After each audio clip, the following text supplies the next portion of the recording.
1절과 2절 말씀입니다. 자, 시작. 내 형제들아, 영광의 주 곧 우리 주 그리스도에 대한 믿음을 너희가 가졌으니 사람을 차별하여 대하지 말라. 만일 너희 회당에 금가락지를 끼고 아름다운 옷을 입은 사람이 들어오고 또 남루한 옷을 입은 가난한 사람이 들어올 때에 3절부터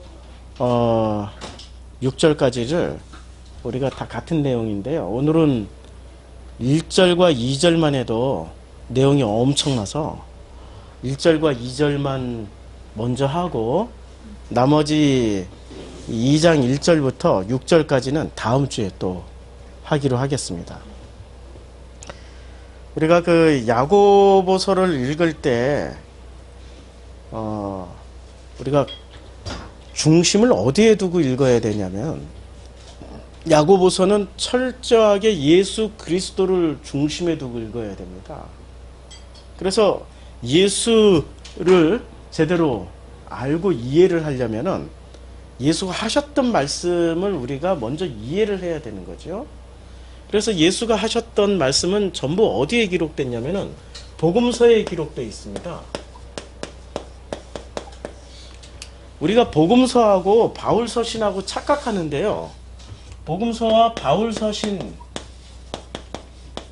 있는데 복음서는 예수를 역사적 예수에 대한 이야기. 이야기라고 하면은 격이 떨어지니까 요새 신학자는 내러티브라고 그러죠. 내러티브 설교, 내러티브 구조 이렇게 말씀하시는데요. 이러면 격이 좀 올라가나요? 그렇죠? 그냥 이야기예요. 역사적 예수 이야기예요. 그런데 바울서신은 역사적 이야기로 등장하셨던 예수를 해석하신 분이십니다. 공부를 할 때 교과서를 먼저 충분히 읽고 나서 참고서를 봐야 되는 거죠. 그렇죠? 그런데 거꾸로 참고서 가지고 실컷 공부하고 교과서를 읽으면 맛이 안 나죠. 왜냐하면 참고서는 정답을 다 얘기해놨기 때문에 그 정답에 준해서 교과서를 보게 돼 있어요. 수학 같은 경우는 참고서 먼저 보고 수학 교과서를 보든 별로 차이가 없는데 국어책 같은 경우는 엄청난 차이가 납니다. 아시죠? 아니 시를 먼저 읽고 시와 내가 만났을 때의 감동이 있고 그 참고서를 통해서 시를 다 분해한 것을 읽고 나서 시를 읽으면 시에 감동이 전해집니까? 정답이 전해집니까? 정답이 전해지는 거죠. 바울서신서를 먼저 알게 되면은 해석을 먼저 듣게 되는 거예요. 그리고 바울은 있잖아요. 놀랍도록 뛰어난 지적 능력을 가지고 계셨던 분이셨어요. 그래서 이분은 해석을 전부 다 정답으로 해석을 해주셨습니다. 답으로 다 해석을 해주셨어요. 이 답을 읽고 나서, 답을 알고 나서 국어책을, 이게 이야기잖아요. 국어책은 이야기잖아요. 수학책은 이야기가 아니거든요. 물리책도 이야기가 아니거든요. 수학이나 물리나 이런 그 공과책은 참고서를 충분히 읽고 이렇게 텍스트를 읽을 수밖에 없어요. 저같이 수학을 잘 못하는 사람은 옛날에 수학 정석을 한 30번쯤 읽고 나니까 그 다음에 교과서에 있는 문제가 다 풀리더라고요. 그런데 국어책은 그렇게 읽으면 안 돼요. 수학은 수학 정석이 있지만 국어 정석은 없거든요. 만약에 국어 정석이 있었다면 국어 정석을 다 30번쯤 읽고 국어책을 읽으면 아무 재미가 없어요. 재미가 없어요. 만나질 못한다니까요. 그 저자가 쓴 어떤 의도나 이런 것을 참고서에 준해서만 만날 수밖에 없어요. 이야기라는 것은 이 이야기 안에 특별히 또 무엇이 들어있냐면 예수가 이렇게 말씀하셨습니다. 나는 말을 할 때 모든 것을 비유로 말을 해.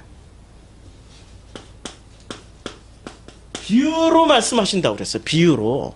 그런데 이 비유라는 거는 정답을 알게 되면 비유는 더 이상 비유가 아니에요. 그렇죠? 비유라는 것은 이거는 해석하는 게 무궁무진하다는 겁니다. 자, 비유로 소나기를 해석할 때 우리가 소나기에는 여러 가지 장치가 있지 않습니까? 황순원 씨의 소나기. 이걸 10살 때 읽었을 때의 감동과 20살 때 읽었을 때의 감동과 30살 때 읽었을 때의 감동과 50살 때 읽었을 때의 감동이 똑같다면 10살 때부터 50살 때까지의 똑같은 감동으로 소나기를 읽는다면 우리는 그런 사람을 존경해 줘야 될까요? 그런 사람은 이상한 사람이에요. 10살 때 읽었을 때와 20살 때 읽었을 때의 감동은 완전히 달라야 돼요. 30살 때 읽었을 때 소나기를 보는 관점도 완전히 달라야 된다고 저는 그렇게 생각을 하는데 그렇게 생각 안 하시는 분도 계시는 것 같아요. 정지용 시인의 그 고향인가요? 향수인가요? 뭐 고향이 뭐 향수인가요? 고향이 향수죠? 향수. 이 시를 10살짜리가 읽었을 때의 감동과 50살쯤 먹고 60쯤 먹고 읽었을 때의 감동은 하늘과 땅 차이란 말이에요. 시라는 장르는 비유로 쓰여져 있어요. 문학장치가 상당히 많이 들어가 있다는 거죠. 이것을 다 참고서는 분해를 해놨어요. 왜 분해를 해놨을까요? 수능 시험 대비용으로. 수능 대비 참고서는 다 분해를 다 해놨어요. 그래서 이것을 수능 대비로 다 분해해 놓은 것을 철저하게 암기한 사람은 어디에 들어갈 수 있죠? 대학교에. 자, 우리는 착각을 해요. 대학교만 들어가면은 인생이 풀린다고 생각을 해요. 특히 SKY대에 들어가면은 자기 인생이 쫙 풀린다라고 생각하고 자기 자녀의 인생이 쫙 풀린다고 생각하고 이빠이 공부를 시켜요. 뭘 공부시키죠? 정답을 공부시켜요. 그런데 문제는 SKY 대학에 들어갔어요. 그런데 그 사람은 진짜 행복하게 살까요? 아니, 행복이라는 관점을 한번 물어보자고요. 아니, 행복은 성적순이 아니잖아요. 80년대에 나온 영화 있잖아요. 90년대인가요? 행복은 성적순이 아니잖아요. 그치요? 아니, 행복이 성적순이라면은 저는 고등학교 때 철도고등학교 다닐 때 45명 중에 40등 했다니까요. 어쩔 때는 가끔 43등도 했어요. 성적순이라면은 저는 지금 행복할 수가 없어요. 꼴찌로 살아가는 인생이기 때문에 제가 목표로 하는 서울대학교 못 다녔어요. 졸업장이 없다니까요. 제가 정말로 가고 싶어 했던 그 Y대 철학과를 아버지가 반대해서 못 가게 됐어요. 그래서 저는 행복은 성적순인 줄 알았던 그때는 행복하지가 않았어요. 근데 복음으로 들어왔더니 야, 행복은 진짜 성적순이 아니었더라고요. 우리는 해석과 정답을 가지면 전부 다 행복해지는 줄 알아요. 아니라니까요. 해석과 정답을 가진다고 행복해지는 게 아니라 해석과 정답을 가지면 합격은 할 수 있어요. 이 세상이 내민 그 기준치에 합격은 할 수 있다니까요. 어떤 기준치에 합격은 할 수 있어요. 커트라인에는 들어갈 수 있단 말이에요. 근데 커트라인에 들어갔다고 행복해지나요? 제가 서울대를 안 갔으니 할 말이 없고 철도고등학교는 들어갔어요. 저희 학교에서 봉천중학교에서 12명 시험 쳐가지고 10명이 떨어지고 2명 합격했어요. 그것도 서울 시내에 있는 좀 더 자랑할게요. 서울대학교 바로 후문에 있는 학교. 우리 학교 출신들이 그래도 서울대학교가 제일 가까워서 중학교 출신 중에는 서울대학교 제일 많이 갔던 학교예요. 날마다 놀러 갈 땐 서울대학교로 놀러 가도 돼요. 서울대학교를 볼 수 있는 유일한 학교. 봉천중학교 출신이었어요. 공부 꽤 잘했어요. 전국 상위에 올라가 있었어요. 그런데 그 중에 12명이 시험 쳐가지고 10명이 떨어졌어요. 2명 합격했는데 제가 합격을 했어요. 야, 드디어 나는 철도고등학교 합격을 했어. 무수히 많이 떨어지는 엄청난 센 경쟁률을 뚫고 합격을 했어. 커트라인에 올라갔는데 저는 3년 내내 행복하지가 않았어요. 3년 내내 행복하지 않았다니까요? 3년 내내 불행했어요. 졸업하고 내내 불행했어요. 남들은 이게 목표인 사람은, 그 철도고등학교가 목표인 사람은 합격하는 순간부터 행복했겠죠. 졸업하고 나서도 그게 행복했겠죠. 저는 기준이 달랐기 때문에 행복하지가 않았다니까요. 행복이란 기준 자체가 달랐어요. 저는 예술적이고 감성적인 영역을 좋아했지, 무슨 뭐 꺾갱이라고 삽질하는 토목과를 제 행복의 기준으로 삼지를 않았단 말이에요. 드디어 철도 공무원이 돼서 부산역으로 발령을 받아 갔습니다. 그래도 대도시 부산으로 발령받은 거 아니에요. 그때 부산 본역에 발령을 받았어요. 발령을 받아간 그날로 저에게 빨간 조끼를 입혀주고 곡괭이를 한 자루 주고 선물로 삽까지 듬으로 줬어요. 그날부터 곡괭이와 삽질을 할 때, 야, 이게 저 시골역 같으면 보는 사람도 없을 텐데, 제가 서울에서 태어나서 서울에서 쭉 살았거든요. 부산에 인맥이 하나도 없어요. 그런데 그 부산역에 얼마나 많은 사람들이 오고 갑니까? 지금 부산역 생각하시면 안 돼요. 저 30몇 년 전의 부산역입니다. 30몇 년 전의 부산역은 거기서 이렇게 그걸 곡괭이질하고 삽질하고 빨간 조끼 입고 빨간 모자 있어요. 그 선로원들이라고. 그거 이렇게 눌러 쓰고 젊은 놈이 삽질하고 있고 곡괭이질하고 있는데 아무도 보는 사람이 없는데 내 속에서는 모든 사람이 나를 보고 있는 것 같아. 창피해 죽을 것 같았어. 죽고 싶을 정도로 창피해 죽겠어요. 내가 이러려고 철도고등학교 다녔나? 내가 이러려고 3년 동안 그 다니기 싫은 학교 다녔나? 내가 이러려고 진짜 그 하기 싫은 토목 공부, 토목과는 주로 이렇게 걸어 다니고 뛰어 다녀야 돼요. 이게 측량기 들고 이게 표대 세우고, 야 저기 와서 뛰어, 그럼 막 뛰어가지고 표대 잡고 이렇게 있어야 되고, 1학년 때는 한 3학년쯤 되면 레벨 이렇게 보고 트렌치 보면서 이렇게 뭐 좀 멋진 이렇게 선도 긋고 하는데, 저는 하나도 안 멋있었다니까요. 저는 소설 읽는 게 좋았고, 시를 읽는 게 좋았고, 저는 그림 그리는 게 좋았고, 저는 책 읽는 게 좋았던 사람이지 하나도 행복하지가 않았어요. 내 인생을 살 수가 없었어요. 내 인생을 살고 싶은데 내 인생을 못 살아갔다니까요. 행복하지가 않았어요. SKY대 드디어 정답 해석을 잘 알아서 들어갔어요. 자기 인생을 사는 사람이 거기에 들어갔으면 행복해질 수가 있죠.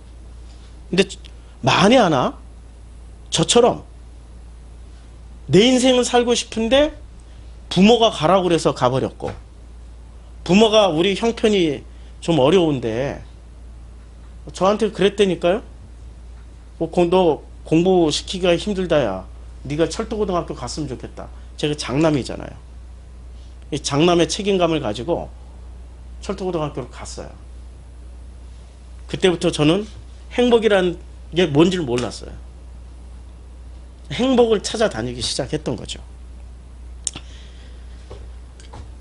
복음서와 바울서신서는 이런 관점에서 보시면 돼요. 바울서신을 많이 알고 바울서신으로 복음서를 읽어낸다. 정답은 다 말할 수 있죠. 그런데 그 안에, 복음서 안에 있는 행복한 예수를 만났냐 이거지. 복음서 안에 살아 숨쉬고 있는 행복한 예수는 만나고 사냐 이거지. 만날 수 있죠. 내 정답과 예수 이야기가 딱 맞아떨어지면 행복해지죠. 그게 행복일까? 아니거든요. 삶을 살아보니까요, 삶은 정답으로 해석되어지지가 결코 않아요. 결코 안 된다니까. 수많은 정답들이 박살나는 자리가 삶의 자리예요. 수많은 정답들이 다 내려지는 자리가, 수많은 해석이 다 내려지고 재해석되어지는 자리가 삶의 자리인 거예요. 삶을 충실하게 살면 살수록, 삶을 정직하게 살면 살수록, 삶을 진실하게 살면 살수록 내가 가지고 있는 정답들은 다 무너지게 돼 있어요. 이 세상이 가르쳐준 게 무엇을 가르쳐줬습니까? 하늘은 스스로 돕는 자를 돕는다. 기독교는 또 뭐라고 가르쳐줬어요? 조지 뮬러의 5만 번의 기도 응답을 통해서 기도해! 하나님은 응답해 주셔. 저는 이제까지 살면서 기도 응답을 받아본 일이 별로 없어요. 우리 어머니 살아나게 돌아가시기 직전에 믿습니다. 진짜 믿음이 왔다니까요. 거기에 그냥 믿는 형제들이 CCC 형제들이 와가지고 우리 신학대학 친구들이 와가지고 한번 20명이 막 단체로 그 좁은 집에서, 얼마나 좁아요 옛날 집, 뭐 3평도 안 되는 그 집에서 그냥 땀 벌리려고 해서 다들 다 믿고 있었어. 믿음대로 안 되더라고요. 돌아가시더라고요. 나는 열심히 기도했어요. 진짜 가정의 안녕과 행복을 위해서, 정말 아름다운 결혼 생활, 아름다운 가정 생활을 위해서 기도했어요. 이혼당했다니까요. 정말 잘 살기 위해서 모든 거 하나를 놓고 디테일로 기도를 했을 때도 기도가 안 이루어졌고, 아예 기도를 안 했을 때도 안 이루어졌어요. 수많은 정답들 배운 대로 하늘은 스스로 돕는 자를 돕는다라고 생각하는 것처럼, 그렇게 믿었던 것처럼 그 믿음을 가지고 열심으로 살았어요. 그런데 살다 보니까 그 열심들이 다 박살나고 내려지는 자리만 만나게 되더라고요. 내가 원하지 않는 삶을 살게 되고, 내가 뜻하지 않은 일들을 만나게 되고, 내가 원하지 않는 사람하고 같이 밥을 먹어야 되고, 내가 원하지 않았던 일도 해야 되고, 내가 원하지 않는 그런 사건들이 끊임없이 일어나게 되고, 정말로 이거는 피해가고 싶다, 정말로 이거는 만나고 싶지 않다, 이런 일은 진짜로 내 안에서 일어나기, 뭐 이런 일을 상상도 하기 싫다. 그런데 그런 사건과 사람들을 만나게 되더라고요. 도대체 이게 뭐지? 이게 뭐지? 이게 뭐지라고 답을 다시 들여다봤어요. 답을 들여다보니까 뭐 내게 능력 주시는 자 안에서 내가 능치 못함이 없으리로다. 무슨 뭐 답을 다 들여다보니까 저에게 그나마 가장 위로를 줬던 답은 이거였어요. 성령께서 말할 수 없는 탄식으로. 로마서 8장 한번 볼까요? 정말 이 말씀은 제게 아주 그냥 엄청난 그 위로를 주셨어요. 로마서 8장 26절에 보면, 이와 같이 성령도 우리의 연약함을 도우시나니 우리는 마땅히 기도할 바를 알지 못하나서 오직 성령이 말할 수 없는 탄식으로 우리를 위하여 친히 간구하시느라. 이 고난에 한번 들어가기 시작하니까 정말 오직 생각나는 말씀은 성령께서 말할 수 없는 탄식으로 나를 중보해 주시고 계시는구나. 그거 하나가 나를 붙들었어요. 그러니까 정답 하나를 붙잡았죠. 정답 하나를 붙잡았는데 또 다른 정답이 이렇게 말씀하시는 거예요. 제가 거듭날 때 받았던 말씀인데, 다만 로마서 5장 3절 4절 다만 이뿐 아니라 우리가 환난 중에도 즐거워하나니 이는 환난은 인내를, 인내는 연단을, 연단은 소망을 이룬 줄 알미로다. 아니, 성령께서 말할 수 없는 탄식으로 나를 중보해 주신다는 걸 알고 있는데, 아니 환난 가운데 즐거워한다? 솔직하게 저를 되돌아보니까 환난 가운데 즐거워하지를 않아요. 환난 가운데 즐거워할 수가 없잖아요. 환난 가운데 괴로울 수밖에 없잖아요. 그리고 환난은 인내를, 인내는 연단을, 연단은 소망을 이룬, 무슨 소망이야 도대체? 소망은 딱 하나예요. 빨리 여기서 벗어나게 해주세요. 그 소망밖에 없었어요. 이제까지 제가 배웠던, 교회에서 배웠던 수많은 정답들은 서로 상충하고 부딪히고 모순이 되기 시작했어요.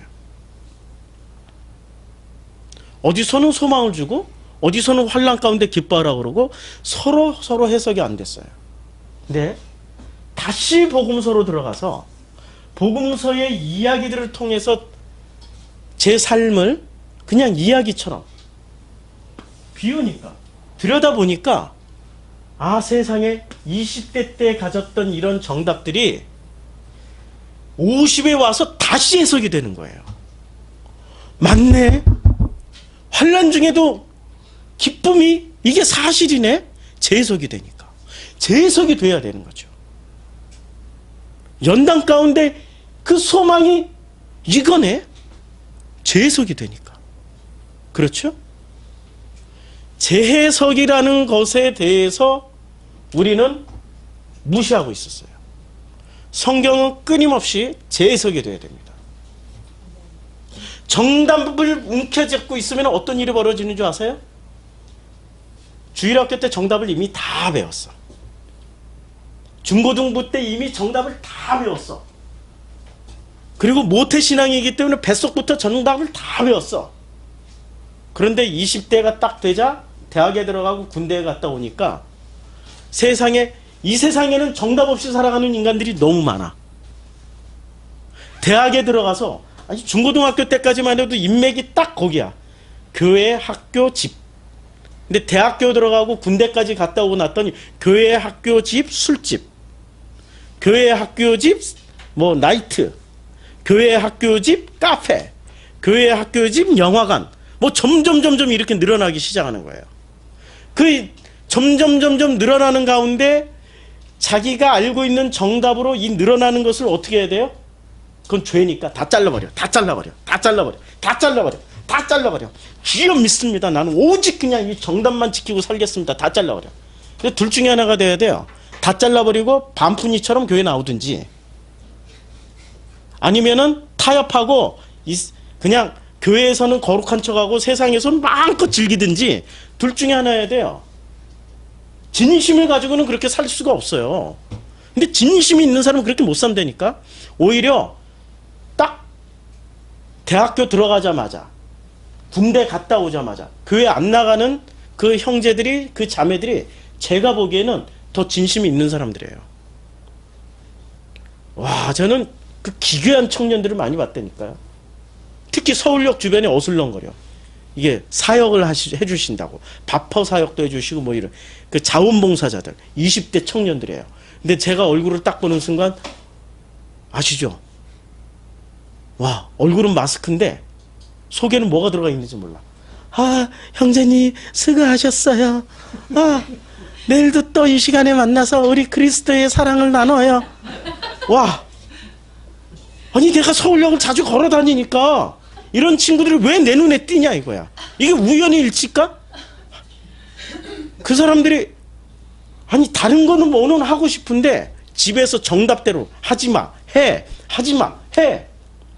자기가 뭔가를 하려고 그랬더니 이미 정답이 들어와 있어가지고 정답이 자기 삶을 규정하니까 마음껏 다른 친구들처럼 그 나이 때 누려야 될 건 못 누린다니까요. 그 나이 땐 그거 해야 돼. 그 나이 땐 술집도 가보고, 그 나이 땐 이게 전 세계로 나가는 유튜브 설교죠. 자주가 그 나이 때는 연애도 해보고 해야 되는 거잖아요. 그쵸? 그 나이 때 그거 안 하고 오직 정답 안에서 살려고 20대를 건너뛰었어. 그러다 보니까 30대도 건너뛰어. 그 나이 때 그거 하나도 안 했어요? 그래서 하나도 안 했어. 그러다 50이 됐어. 50쯤 돼 보니까 어떻게 됩니까? 50쯤 되니까 권력도 생기고 힘도 생겨요. 사람이 나이가 50쯤 되면 권력도 생기고 힘도 생기고 능력도 생기게 돼요. 그렇죠? 그러니까 뭔가가 할 수 있는 여유가 생기는 거예요. 시간도 생기고 뭐 슬슬 이렇게 자기가 못 해본 것도 할 수 있는 능력도 있고 슬슬 뭐 이런 게 생겨요. 그러면서 이 50쯤 되면서 뭐가 시작됩니까? 50쯤 되면서 자기가 못 해본 거 하고 싶어요. 근데 제일 못 해본 게 뭐죠? 20대 때 못 해본 거, 30대 때 못 해본 거, 40대 때 못 해본 거. 그 중에 그것을 다 압축 요약해 놓으면은 그게 지금 대형교회 목사님들 모습 아니세요? 정답을 가지고 살았던 그분들 권력과 힘이 생기니까 어떻게 합니까? 권력과 힘을 가지고 못 해본 거 슬슬 하기 시작하는 나이대가 50대쯤 된다니까요. 슬슬. 재수가 좋아가지고 안 들키면 다행이야. 재수가 없어가지고 들켜가지고 폭로당하고, 재수가 없어서 뭐 뉴스 엔조이 같은데 한번 뜨기 시작하면은 괜히 골치 아파. 그러니까 성도들이 헌금 가지고 비싼 돈으로 뭐 100만 원이면 갈 수 있는 거시기를 비밀 보장이 되는 1억 원짜리로 다녀야 되는 거예요. 아세요? 제가 그 세계에서 제가 나이 40에 결핍을 한번 해봤어요. 정치하면서 그런 분들 많이 이렇게 모셔봤어요. 결핍이라는 게 생겨버리기 시작하는 거예요. 결과적으로 무엇을 말합니까? 행복하지 않은 삶을 살아버린 거예요. 그 나이 땐 그렇게 살아야 된다니까. 그 나이 땐 그걸 살면서 끊임없이 정답이 무너지는 체험을 해야 되는 거예요. 정답이 무너지면 어디로 달려갑니까? 예수의 스토리로 넘어가야 되는 거예요. 유식하게 얘기, 내러티브로 넘어가야 돼. 내러티브로 넘어가야 돼. 지저스 내러티브로 넘어가서 지저스 내러티브에서 끊임없이 대화가 이루어져야 되는 거예요. 그렇죠? 그게 정상이에요. 그게 정상이야. 그런데 이 정답이 내려져야 되는데 정답을 안 내리는 인간들이 있어. 놀랍게도 정답을 안 내리고 무지막지한 인간들이에요. 이분들은 끝까지 상을 줘야 돼. 끝까지. 정답을 안 내려놓고 정답을 지키기 위해서 정답의 참고서에 또 다른 여러 가지를 막 한꺼번에 제가 다 그릴게. 여러 가지를 다 율법의 교리에 몽땅 다 동원해가지고 계속 이게 정답을 계속 지켜나가요. 뭐를 하죠? 쌓고 바르고 더해지고 나중에 보니까 정답은 하나였는데 나중에 보니까 정답이 얼만큼 돼요? 정답이 엄청나. 성경보다 더 많아져. 성경은 66권인데 정답을 확증시켜주는 정답을 해석 확증 성경 66권인데 나중에 봤더니 66,666권이었더라. 그게 누구 얘기예요? 유대인들 얘기예요. 원래는 토라였어요. 원래는 토라였는데 나중에 보니까 이게 탈무드와 미시나까지 다 합쳐보니까 이 토라를 해석하고 정답을 만들어내다 보니까 세상에 모세오경 5권이에요. 근데 그 책은 2만 권쯤 돼. 그거 다 암기해야 된다니까. 정답이라. 이게 유대인들 얘기예요. 그리고 지금 누구 얘기? 지금 살아가고 있는 우리 기독교인들의 얘기예요. 정답을 많이 가진 사람이 행복하겠습니까? 정답이 다 내려지고 이게 다 내려지고 찢어진 하늘이 돼서 아버지가 내려오셔가지고 하늘과 하늘들이잖아요. 이게 하늘들이잖아요. 하늘들이 찢어져서 성령의 비둘기처럼 내려와가지고 정답이 아니라 오직 요 말씀을 듣는 거예요. 마가복음은 이렇게 말씀하시죠. 마가복음 1장 9절에 너는 내 사랑하는 아들이요 내가 너로 인하여 참으로 기쁘다. 요 말씀만 듣고 가는 거야. 마가복음 1장 9절 말씀만 듣고 가는 사람이 행복합니까? 정답을 많이 가진 사람은 이거 찢으라고 하면 찢을 수 있겠어요? 못 찢어지죠? 그래서 성경의 부자는 누구예요? 이런 분들이 부자예요. 정답을 많이 챙긴 분들. 정답도 부족해서 해석에, 정답서에, 해석서에 온갖 것들을 다 챙겨주신 분들. 이런 분들이 부자예요. 그렇죠? 이런 분들이 열심히 있는 사람들이에요. 근데 이 정답을 다 찢어버리고 다 털려나가는 사람들이 어떤 사람들이 털려나갑니까? 진심으로 사는 사람들을 털려나가게 돼 있어요. 누가 털어요? 하나님이 털어요? 세상이 털어요? 진심으로 살면 누가 털어내요? 예? 아버지가 털어요? 세상이 털어내요? 세상이 털어내요. 어떤 사람들이 털어낼까요? 정답을 많이 가지고 있는 사람들이 털어냅니다. 그럼 누가 세상이었지? 갑자기 결론이 이상해지죠. 누가 세상이었지? 이런 분들이 세상이에요. 역발상이라니까. 성경은 있잖아요. 기본적으로 역으로 되돌아볼 줄 알아야 돼요. 역으로 되돌아볼 줄 모르면 성경은 절대 해석이 안 됩니다. 복음서는 평범한 스토리가 아닙니다. 이 복음서라는 거는 철저하게 뒤집어 보기가 되어야만이 해석이 가능해져요. 왜 그런지 아세요? 복음서의 예수 이야기를 수많은 신학자들이나 종교학자들이 공격합니다. 이거 헤라클레스 얘기하고 똑같네? 어랍쇼 이 얘기는 호메로스에서 빌려온 거네? 어랍쇼 예수의 모티브는 이거 있잖아요. 그 중군동의 대표적인 신 마르둑 이야기네. 어랍쇼 이거는 그 이집트 신화에 나오는 세트 이야기네. 호러스 이야기네. 와, 그래서 예수는 짜깁기 된 이런 내용을 가지고 만든 걸 성경이라고 믿고 있는 너희 기독교인들은 불쌍하다. 이렇게 말하고 있는 그것들. 아니, 죄송합니다. 그분들의 그 관점을 깨트리려면은 문자 그대로 읽어서는 절대 해석이 안 돼요. 깨트릴 수가 없어요. 문자를 뒤집어야 돼요. 그 뒤집는 첫 번째 구절이 마태복음 5장 3절입니다. 우리 프로시쿠마이에서 이거 심령이 가난한 자는 복이 있나니 이거 5줄을 공부를 했어요. 근데 아직도 못 끝나고 있어, 사실은. 그냥 너무 오랫동안 5줄을 하니까 건너뛰어서 그냥 애통하는 자는 복이 있나니 그랬는데, 사실은 마태복음 5장 3절에 심령이 가난한 자는 복이 있나니 라고 말할 때 심령이 가난하다. 그 다음에 심령 안에 애통이 있다. 심령 안에 온유가 있다. 의에 주르고 목마른 자가 있다. 심령 안에 긍휼히 여기는 자가 있다. 마음이 청결한 자가 있다. 화평케 하는 자가 있다. 의를 위하여 박해를 받는 자가 있다. 이걸 공통분모는 뭘까요? 공통분모는 여기 써놨어요. 진심입니다. 진실로 살아가라는 얘기예요. 이거 한마디로 말하면 진심으로 살아가라는 얘기예요. 모든 내용의 공통분모는 진심으로 살아가. 열심을 내려놓고 진심으로 살아가. 열심과 진심은 어떤 차이가 있을까요? 자, 정답을 가진 사람이 진심이 나올까요? 열심이 나올까요? 정답 가진 사람은 열심으로 살게 돼 있어요. 열심히 정답대로 하면은 반드시 합격도 하고 커트라인 통과하고 성공도 하고 출세하고 자기가 원하는 삶을 살 것 같으니까 정답을 가진 사람의 키워드는 열심입니다. 근데 정답이 하나도 없어. 정답으로 열심으로 살아봤더니, 그러니까 신앙생활, 제 설교는 초보 기독교인, 초보 종교인들이 들어서는 절대 이해를 못해요.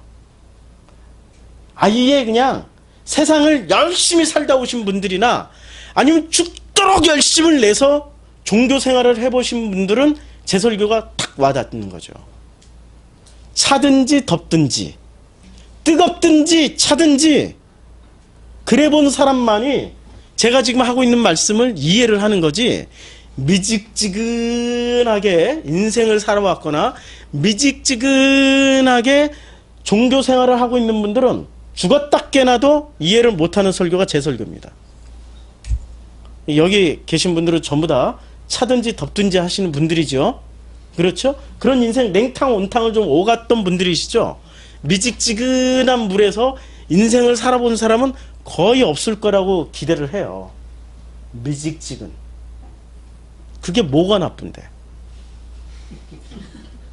아니, 회색이 뭐가 나쁜데? 회색이 있어야 이 세상이 굴러가는 거 아니야? 응? 하얀과 검은 사이에 회색이 있어야 하얀과 검은을 이어가지고 이 세상을 굴러가게 만드는 거 아니야? 미직지근한 게 뭐가 나쁜데? 죽었다 깨나도 이분들은 미직지근한 게 옳다라고 믿고 있기 때문에 설득할 자신이 없어요. 그냥 알아서 그렇게 살으세요. 알아서 제가 그분들까지는 다 말씀으로 못 옮기겠어요. 저도 에너지가 딸려요. 힘이 딸려. 이제 제가 상처를 거꾸로 받아요. 이렇게 목숨을 다해서 이렇게 전했는데 미직지근하게 반응이 온다. 있을 수 있는 일입니까? 나는 지금 불을 던지고 있어요. 지금 여러분들에게. 불을 받는 사람은 어떻게 돼요? 아 뜨거 해야 되잖아요. 근데 불을 받는데도 미직지근해. 이게 뭐야? 그러면 그 사람이 문둥병 걸린 사람이에요. 예수는 오신 목적이 뭐죠? 세례 요한이 물어봤어요. 당신이라는 증거, 메시아라는 증거를 대라고. 근데 메시아라는 증거에 뭐가 나옵니까? 소경이 보고 안진뱅이가 일어나고 문둥병자가 낫는 거야. 문둥병자에게 불을 던져도 문둥병자는 못 느껴. 그런데 그 감각을 회복하면은 그 불덩어리가 들어가면 어떻게 됩니까? 문둥병자 아 뜨거 아 뜨거 아 뜨거 아 뜨거 아 뜨거 한다니까요. 그렇죠. 그래서 이 미직지근한 사람들까지는 관심 바뀝니다. 그런데 왜 미직지근하게 됐을까? 한번 연구를 좀 해보자고요. 왜 미직지근하게 됐죠? 놀랍게도 열심으로 살다 보면은 이게 내려지게 돼 있어요. 정답은 언제나 어떻게 돼요? 건너가게 돼 있어요. 더 정답으로. 더 정답이라고 해야 정답주의자들이 따라올 것 같아. 더 정답이 아니에요, 사실은. 그런데 더 정답으로 건너가게 돼 있어요. 더 정답으로 건너가게 돼 있어요. 더 정답으로. 더 정답으로 넘어가게 돼 있어요. 더 어디까지나 끝까지 정답으로 가야 돼, 이 사람들은. 자존심 열악을 안 해. 자기 정답이 무너지는 것은 자존심 열악. 이렇게 더 정답으로 가는 사람들은 결국에는 뭐를 챙겨가요? 더 열심히라. 더 열심히라고. 정답이 내려져야지 어떻게 되죠? 그때부터 정답이 내려질 때부터 내 열심히 내려지고 누가 일을 하십니까? 누가 우리를 섬기십니까? 그렇죠. 정답이 내려진 자리에서 하나님이 나를 섬기시는 거지. 하나님이 나와 함께가 그러니까 우리가 되는 거지. 우리가 되는 거야. 나 플러스 아버지 플러스 예수 플러스 성령님 이렇게 성령님 이렇게 돼서 우리가 되는 거죠. 정답이 내려질 때 비로소 아버지가 나를 섬기기 시작한다니까요. 근데 내가 정답을 가지고 힘이 아직도 남아있는데 아버지가 섬겨봐야 어떻게 되겠? 아버지도 저처럼 야, 너 힘 빠질 때까지 내가 기다려볼게. 기다리시겠죠. 포기할 때까지 기다리세요. 그 모세의 이야기 아니에요. 40년 동안 광야에다 탁 던져놓고 너 힘이 몇 년 동안 힘 빠지나 보자. 40년 걸렸지? 그럼 40년 만에 빠지겠지. 그렇죠? 요셉을 어디다 집어넣습니까? 구덩이에 집어넣었다가 힘이 덜 빠지니까 구덩이 속에서도 아직 살아나왔네? 어디다 집어넣어요? 감옥에다 집어넣어버리죠. 근데 감옥에 딱 들어갔을 때 벌써 요셉은 자기 머리로 자기 정답을 많이 알고 있어요. 요셉은. 꿈을 하도 많이 꿔가지고 정답을 많이 알죠. 더 열심히 더 열심히 했는데 나갈 줄 알았어. 안 나가. 못 나가. 계속 기다려요. 계속. 뭐가 내려져요? 자기 힘이 다 빠지는, 정답이 다 내려졌을 때 그때 아버지가 섬기시는 거죠. 다니엘은 언제 내려져요? 사자굴 속에 확 집어넣어버려. 사자굴 속에 확 집어넣어버린다니까. 다윗은 사울에게 계속 쫓겨다니면서 계속 자기가 알고 있는 열심과 정답이 내려지고 아버지 뜻대로 하시옵소서. 아버지 뜻대로 하시옵소서. 이렇게 바뀌어가는 거예요. 성경에 나오는 모든 인물들은 자기가 가지고 있는 열심이 내려지고 자기가 가지고 있는 정답이 내려지고 아버지만을 바라보는, 아버지만이 정답이잖아요. 맞죠? 하나님 아버지만이 정답이잖아요. 그 관계를 회복하면은 그때부터 우리가 된 그 한 팀이, 성부 성자 성령님 그 한 팀이 우리를 이끌어가요. 근데 짝퉁 우리가 있다라는 거 아세요? 짝퉁이 있어요. 누가 우리가 되냐면은 더 열심인 사람들끼리 모이면 그게 우리가 돼. 그리고 요 안에는 뭐만 있습니까? 정답. 그러니까 요 우리는 정답과 그냥 열심으로 하나가 된 우리가 있어요. 있어요. 되게 많아요. 이때니까요. 저기 다 있어요. 이 사람들 가면 무서워. 막 가면 벌써 막 눈이 번쩍번쩍하고 지식으로 막 차고 넘쳐가지고 막 이러고 헬라입으로 막 이러고 무서워. 이거 목사가 가도 네가 목사야? 뭐 이러고 자기네들 너는 우리 발끝만도 못 따라와. 뭘 계속 쌓여? 정답. 계속 죽어라고 정답만 쌓고 있어. 그냥 정답만 먹여. 하나님의 양식이라고 정답 양식만 먹여. 정답만. 이빨 먹어라. 아침도 먹고 점심도 먹고 저녁도 먹고 간식도 먹고 새참도 먹고 야참도 먹고 이빨 먹어라. 야. 계속 먹여. 그래가지고 뭐가 돼요? 나중에 천국문에 들어가려고 했더니 낙타보다 더 뚱뚱해서 못 들어가더라. 천국문에 들어가려면 어떻게 해야 돼요? 낙타가 바늘기 통과하는 것보다 어렵다고 그랬죠? 이빠이 먹어가지고 어떻게 돼요? 이빠이 먹어서 뚱뚱해서 못 들어가. 이 뚱뚱한 사람들을 비하하는 게 아니라 이게 비유입니다, 비유. 비유예요, 비유. 그런데 정답이 다 내려진 사람은 어떻게 돼요? 없다니까. 바늘구멍이라도 통과할 수 있을 만큼 슬림해졌다니까. 다 제거되고 소거되고 다 털려가지고 없다니까. 바늘구멍이라도 휙, 바람처럼 휙, 공기처럼 휙. 아니, 성경이 이런 거 얘기하는 거 아니에요? 그쵸? 왜 그렇게 어렵게 무슨 뭐 과학적인 뭐 사회학적인, 아니 예수의 의도는 이거란 말이에요. 지금 예수님이 복음서에서 말씀하신 의도는 이거예요. 의도는 이건데, 자 여기서 이제 우리 본문으로 들어와 볼까요? 본문으로 들어와 보면은 이런 말씀입니다. 야고보서 2장 1절이 참, 야고보서 2장 1절을 제가 준비하면서 내 형제들의 영광의 주 곧 우리 주 예수 그리스도에 대한 믿음을 너희가 가졌으니 사람을 차별하여 대하지 말라. 믿음을 누가 가져요? 너희가 가졌다고 번역했죠, 개역개정에서는. 그리고 믿음을 가진 우리가 어떻게 해야 돼요? 사람을 차별화해서 대접하면 안 된다. 근데 그 믿음이 어떤 믿음이에요? 우리 주 예수 그리스도에 대한 믿음. 그러면 예수 그리스도에 대한 믿음을 우리가 가지고 있어. 그리고 뭘 가지고 있는가? 정답 가지고 있다는 얘기지. 정답 가지고 있으면 가지고 있는 너희들이 사람을 차별 대우하지 마라. 우리 이런 식으로 해석할 수밖에 없어요, 이 본문은. 근데 이 본문을 잘 보시면 그리스도에 대한 믿음을 너희가 가졌다라고 번역을 했는데 벌써 공동 번역만 넘어가도 번역이 달라요. 이게 지금 오역이 가장 심한. 나의 형제 여러분, 여러분은 우리 주님이신 영광의 예수 그리스도를 믿고 있으니, 가졌다라고 번역했어요? 믿고 있으니라고 번역했어요? 믿고 있으니라고 현재 진행형으로 번역했죠? 현재 진행으로. 믿고 있으니까 사람들을 차별해서 믿음을 가지고 있는 사람이기 때문에 차별해서는 안 된다와 믿고 있으니까 차별해서는 안 된다. 뉘앙스가 느껴지십니까? 안 느껴지죠? 저같이 예민한 사람만 느껴지죠. 저같이 예민한 사람만 느껴지죠. 그래서 원문을 찾아봤어요. 이 본문은 이렇게 해석이 되는 본문이 아니더라고요. 자, 일단 이 본문을 보면은 어떻게 되어 있냐면은, 자, 본문에 영광의 그 믿는 믿음이라고, 내 형제들아 영광의 주 곧 우리 주 예수 그리스도를 믿는 믿음, 이거는 개역 성경이에요. 믿는 믿음을 너희가 받았으니 이렇게 되어 있어요. 너희가 받았다. 이게 에코예요. 에코가 받았다라고 이렇게 번역을 했는데, 에코를. 근데 영어 성경에는 뭐라고 되어 있냐면 킹제임스 버전에는 have라고 되어 있어요. 가지고 있다. 근데 여기 문법을 잘 보면은 동사, 명령법, 현재, 능동, 복수예요. 현재, 능동, 복수예요.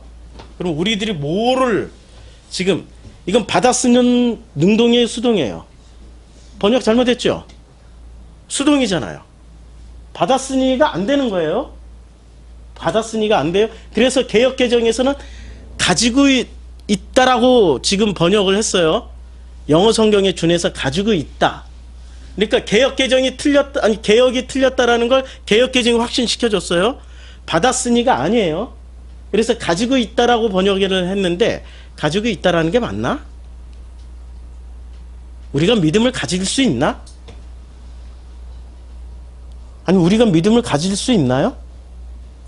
믿음은 있잖아요. 믿음은 가질 수 있는 게 아니에요. 믿음을 가지는 순간부터 어떻게 되죠? 진심입니까? 열심입니까? 열심이 돼버려요.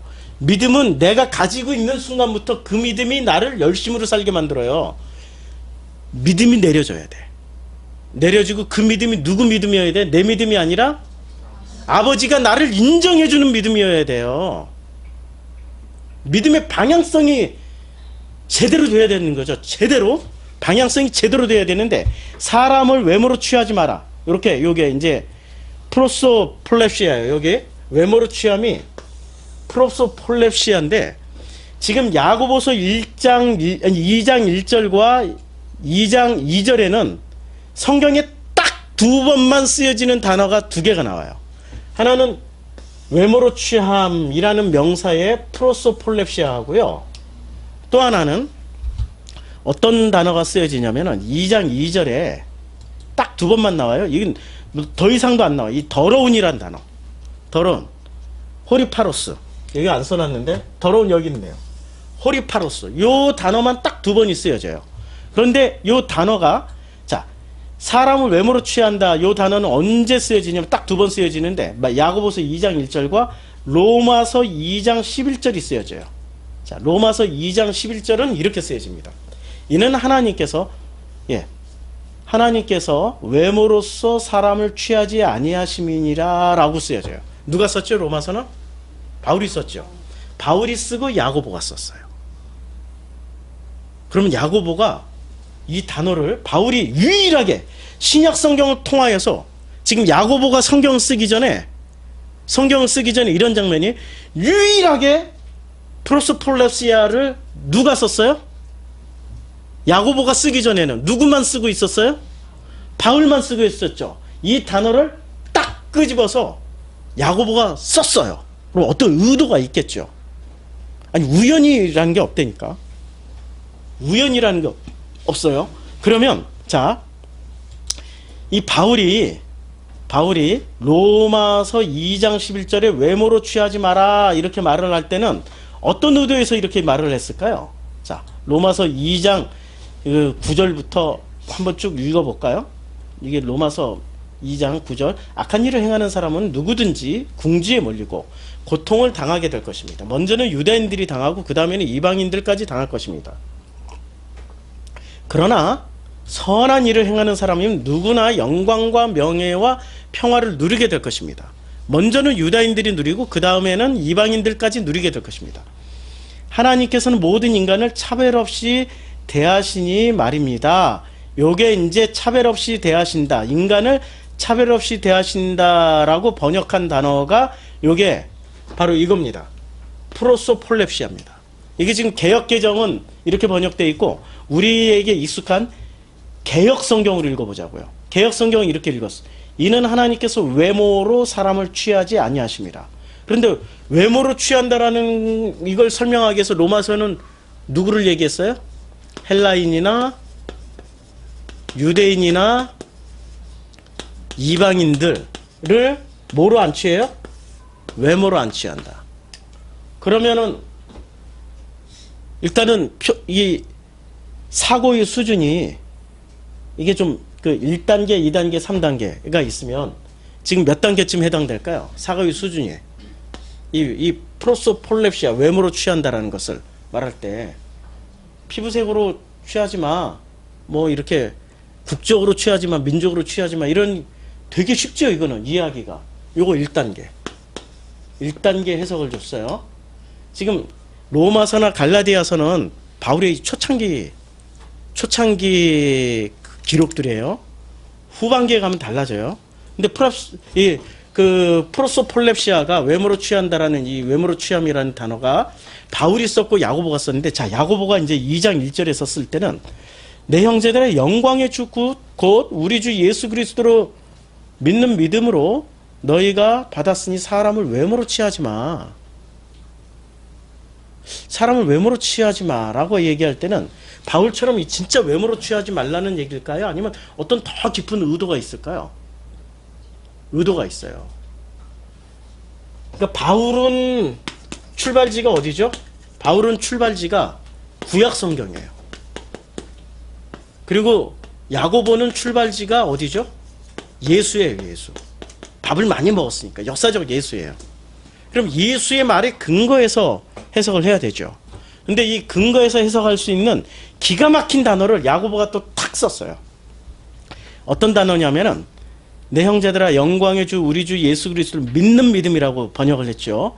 믿는 믿음. 믿는 믿음이라고 했는데 믿음이라고 번역을 했던 이 피스티스를 보세요. 이 피스티스는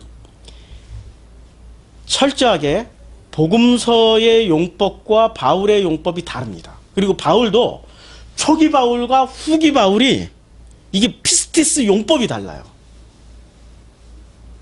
이거는 대단한 혁명입니다. 이게 침대는 과학입니다. 이게 성경은 혁명입니다. 성경을 읽을 때마다 내 안에서 뒤집어지는 역사가 없으면 결코 옥토밭이 될 수가 없어요. 뒤집어 엎어져야 옥토밭이 끊임없이 옥토밭이 돼요. 한 해 뒤집었다고 그 한 해만 옥토밭이 되지요. 그래 묵혀놓으면은 옥토밭이 안 되지요. 영원히 내가 살아있는 동안에 계속 뒤집혀야 되는 거예요. 옥토밭이 되려면. 맞지요? 그치요? 성경을 통해서 20대에는 그 성경을 읽으면서 뒤집혀야 되고 30대 읽을 때 또 뒤집혀야 되고 똑같은 본문이라도 40대 읽을 때 또 뒤집혀야 되고 50대 읽을 때 또 뒤집혀야 되고 60대 70대 900살에도 뒤집혀야 돼. 영원히 뒤집혀야 된다니까. 100만 21살에도 뒤집혀야 돼. 100만 21살? 에? 이게 배터리 광고 있었잖아요. 100만 21 세다가 잊어버렸잖아. 그래서 하나부터 다시 세잖아. 다시 뒤집혀서 하나부터 또 다시 셀 수도 있는 게 그게 성경 말씀이어야 되는 거예요. 그렇죠? 그래서 바울도 초기의 피스티스 용법과 나중에 피스티스 용법이 이게 다릅니다. 이 믿음이라는 게 해석이 달라요. 같으면 안 되겠죠. 바울을 우리는 어떻게 얘기했죠? 바울은 정답을 주는 사람이었죠.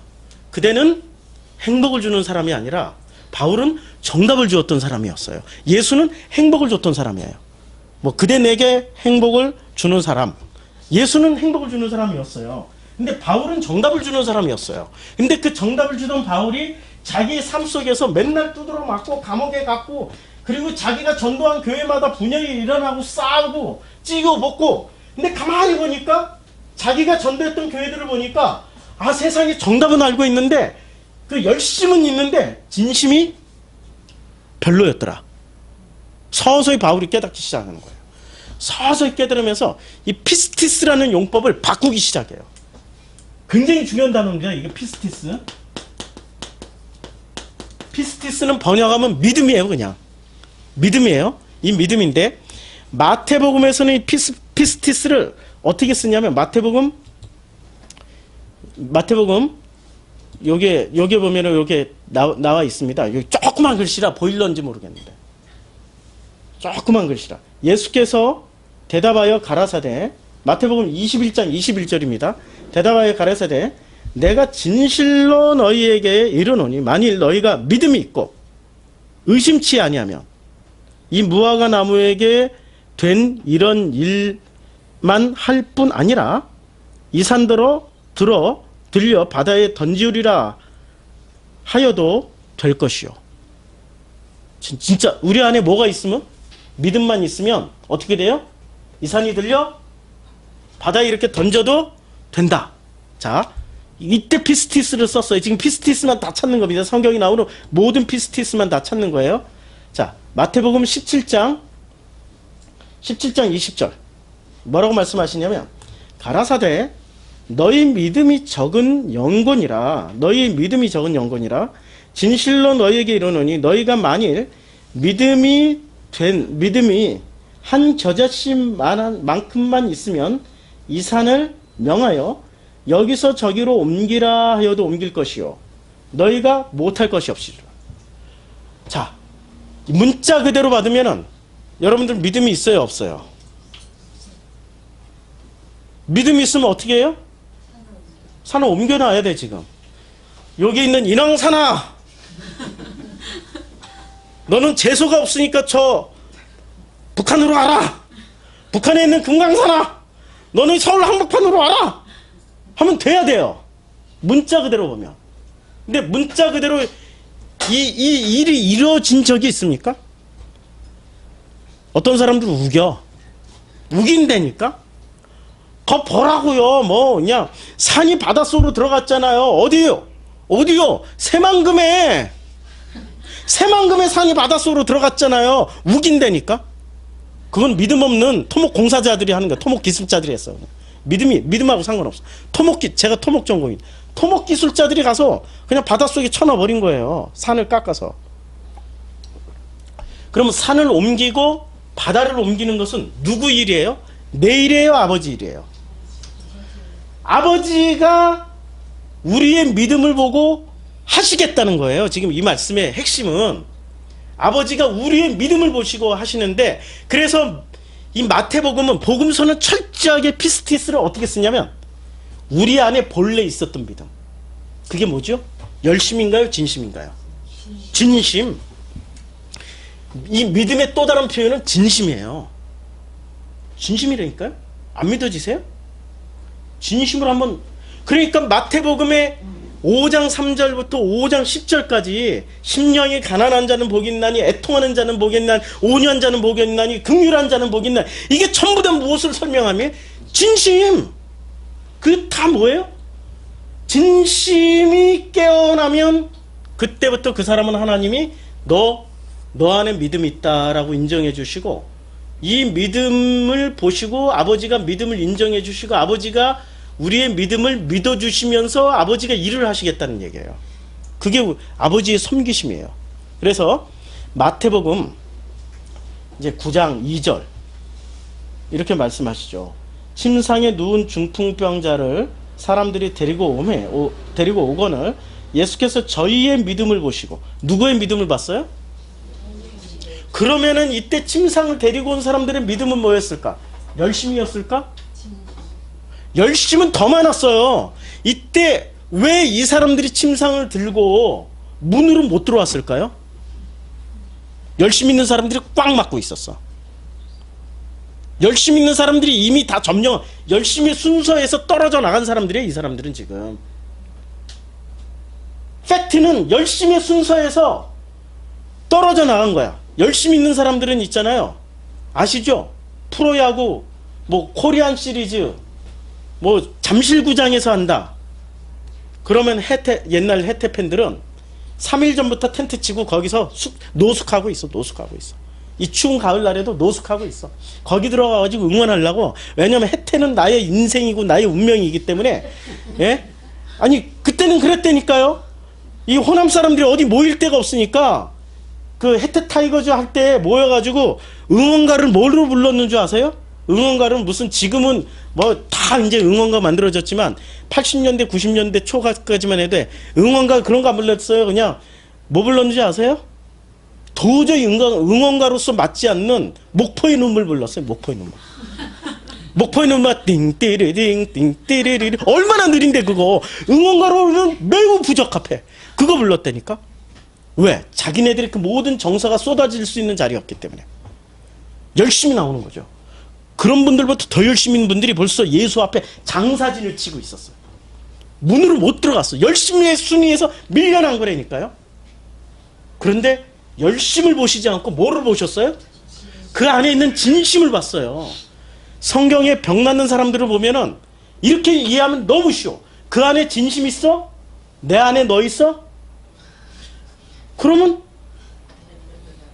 그렇지. 내 안에 너 있다야. 진심 있는 사람은. 진심을 다른 말로 우리가 뭐라고 했어요? 진심은 하나님의 형상이에요. 하나님의 형상이니까 내 안에 너 있는 거예요. 그러니까 회복이 되는 거예요. 자, 마태복음. 그래서 이렇게 말씀하십니다. 예수께서 돌이켜 그를 누구예요? 그 손 마른 사람, 아니 그 중풍병자. 그래서 그를 보시며 가라사대 따라 안심하라. 아니 다른 사람이네요. 9장 22절에 또 따라 안심하라. 내 믿음이 너를 구원하였다. 지금 피스티스만 찾아가다 보니까 그 사람들이 어떻게 돼요? 병이 나을 때는 내 믿음이 어떻게 돼요? 희한하게 내 믿음 때문에 네가 나았다라고 말씀하시는 것보다 내 믿음 때문에 내가 구원받았다. 그럼 우리 안에 있었던 게 뭐예요? 열심이 아니라 진심이란 얘기예요. 그럼 열심인 사람이 예수를 찾아가요. 그러면 예수는 뭐라고 말씀하시죠? 이 회칠한 부도마, 이 독사 이 자식아. 아니 열심히 있는 사람들의 예수 시대 대표적으로 열심히 있는 사람들이 누구였어요? 한번 순서 넘버 1 바리새. 그렇죠. 바리새. 넘버 2 서기관. 아니 사실은 서기관이 넘버 1이야. 바리새 중에 서기관 생기는 거니까. 그 다음에 또 바리새, 서기관, 사두개, 제사장. 아니 이런 사람들만 다 만나면은 이게 열심인 사람들이었잖아요. 그렇죠. 이 사람들만 보면 예수는 뭐라고 그랬어요? 이 독사의 자식아, 이 회칠한 부담아, 어찌 하나님의 진노를 피하려고 드느냐. 막 저주를 내렸어요, 주님이. 열심인 사람들에게는 열심으로 저주를 내렸고, 진심인 사람들에게는 그 마음이 통해서 그들이 회복받고 일어나고 구원을 받아요. 자, 마태복음 9장 29절에 이에 예수께서 저희 눈을 만지며 가라사대 이제 소경들이 눈을 뜹니다. 너희 믿음대로 되라. 그랬더니 믿음대로 되라고 했더니 몇 명이 고침을 받아요? 10명 중에 10명이 다 고침받는 게 아니야. 그쵸? 몇 명이 고침받고 또 몇 명만 또 예수를 다시 찾아가서 감사하다고 인사를 드려요. 그러니까 뭐를 보신 거예요? 그들 안에 있는 진심이 있는 사람들은 어떻게 돼요? 눈을 뜨고, 열심히 있는 사람은 진짜 눈을 뜨기 위해서 열심으로 해도 눈을 못 떠요. 열심히 눈을 못 뜬다니까요. 우리는 신앙생활을 열심으로 하고 있을까요? 진심으로 하고 있을까요? 우리 교회는 최소한 진심으로 합시다. 진심으로 신앙생활을 하면 어떻게 되죠? 털리게 돼 있어요. 누구한테 털려요? 열심인 사람들이 다 털어먹어요. 박해를 해요. 핍박을 한다니까요. 진심으로 살아가는 사람들은 세상을 올곧게 살아가기 위해서 얼마나 많은 것들을 털리고 당하고 뺏기고 강제로 강탈당하고 그런지 아세요? 다 털리다 보니까 어떻게 됩니까? 가난해져요. 진심으로 살면 가난해져요. 근데 열심으로 사는 사람들은 누구 걸 다 뺏어와요? 99마리 가진 놈이 한 마리 양도 뺏어간다니까요. 뺏어간다니까. 지금 성경에 나오는 얘기 그대로 하고 있는 거예요. 열심으로 사는 사람들을 뺏어요. 왜? 불안하니까. 정답은 늘 바뀌어요. 옛날엔 지구가 평평하다고 믿었어. 지구가 네모나다고 믿었어. 근데 지금 지구가 둥그랗다고 믿었어. 근데 지구가 더 살펴보니까 타원형으로 찌그러져 있어. 앞으로 또 어떻게 갈지 몰라. 정답은 계속 바뀌어요. 정답이라고 붙잡고 있어도 계속 바뀐다니까요. 1 더하기 1은 2라고 분명하게 믿고 있었지만 유리수가 발견되고 무리수가 발견되고 이러다 보니까 1 더하기 1은 2가 꼭 아닐 수도 있다라고 얘기를 하는 거죠. 삼각형의 세합은 180도라고 그러죠. 요 삼각형은 여하튼 간에 다 합치면 180도야. 그런데 이 삼각형을 지구 위에다 딱 놔두니까 바뀌어버려. 180도가 아니라 3, 9, 27, 270도가 돼. 이렇게 놔두고 삼각형을 요렇게 하니까 여기가 90도 270도가 돼요. 우리가 정답으로 붙잡고 있는 거는 다 맡기게 돼 있다니까요. 아니 자연과학에서도 바꿔놔요. 이 세상의 과학도 니들이 정답을 알아? 그럼 그거 정답 아닐 가능성이 높은데 계속 건너가고 있어요. 계속 건너가는 게 이 자연의 법칙인데 왜 우리는 바리새 사두개 이런 서기관들처럼 정답이라고 붙잡았으면 끝까지 그것을 움켜잡고 가야 될까요? 예수를 만났으면은 예수를 만나는 순간 그 정답은 내려져야 되죠. 내려져야 돼요. 그래서 이들이 정답을 내려진 사람들 중에 니고데모나 바울 같은 사람은 선한 선생이요, 예수요, 어떻게 해야 영생을 얻겠습니까? 자기가 알고 있던 정답의 회의를 느낀 사람들이에요. 특히 니고데모. 지금 니고데모라고 말하면은 니고데모급은 지금 누구쯤 될까요? 이 역사상에 존재했던 모든 신앙인들 중에 니고데모급 누구라고 얘기할 수 있을까요? 니고데모급. 예? 마르틴 루터, 그치. 웨슬레, 칼빈. 아직 감이 안 오시나 본데 빌리그라함. 아직도 감이 안 오세요? 조용기. 죄송합니다. 조용팔. 죄송합니다.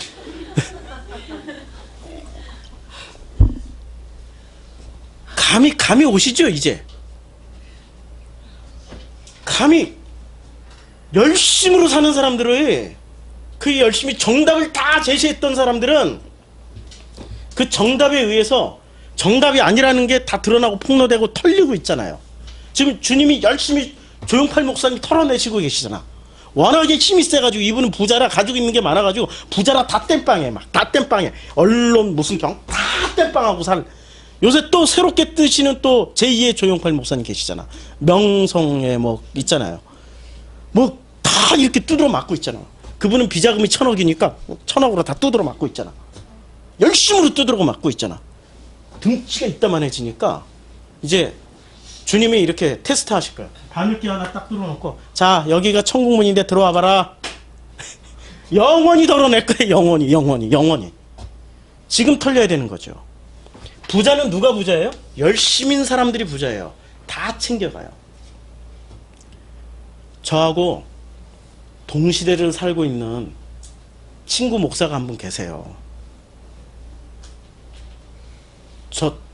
저하고 거의 동시에 이혼을 했고, 거의 동시에 세상살이를 시작했고, 그 친구는 세상살이를 또 돈도 저보다 훨씬 많아가지고 사업도 2번씩이나 해봤고, 저처럼 다 털린 사람이잖아요. 그런데 막판에 이제 드디어 하나님의 다시 콜을 할 때, 이게 우연의 일치일까요? 우연의 일치는 아니죠. 그런 친구를 옆에 붙였던. 그 친구하고 저하고 또 말씀 공부도 같이 했어요. 같은 속도로. 그 친구가 머리가 저보다 조금 더 좋았어요. 그 친구는 그 머시기 신학대학 가기 전에 이미 뭐 고려대 무슨 뭐 이런 의료 뭐 이런 걸 했어요. 그러니까 굉장히 똑똑한 친구였어요. 저보다 더 뭐 이렇게 지식으로 받아들이고 이런 속도가 엄청 빨랐어요.